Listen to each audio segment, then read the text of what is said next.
4 టెస్టుల సిరీస్ను భారత్ 2-1 తేడాతో కైవసం చేసుకోవడంతో ఆస్ట్రేలియా గడ్డపై భారత్ తొలిసారిగా టెస్ట్ సిరీస్ గెలిచింది.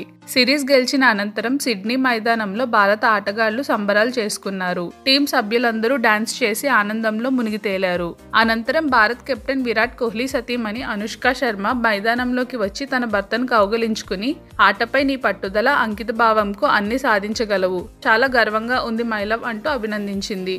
తర్వాత ఇద్దరూ కలిసి మాట్లాడుకుంటూ నడిచి వెళ్లారు. మైదానంలో విరుష్క జంట కలిసి నడుచుకుంటూ వెళ్లిన వీడియోను ఓ అభిమాని ట్విట్టర్లో పోస్ట్ చేశారు. ప్రస్తుతం ఈ వీడియో వైరల్ గా మారింది. ఈ వీడియోపై నెటిజన్లు తమదైన స్టైల్లో కామెంట్లు పెడుతున్నారు. మైదానంలో విక్టరీ వాక్ చేస్తున్నారంటూ ఓ అభిమాని ట్వీట్ చేశాడు. Winning couple, very nice, happy moments, ఈ విజయాలను ఇలాగే కొనసాగించు కెప్టెన్ అని అభిమానులు ట్వీట్ చేశారు. ఇలాంటి మరిన్ని అప్డేట్స్ కోసం మన ఛానల్ను సబ్స్క్రైబ్ చేయండి.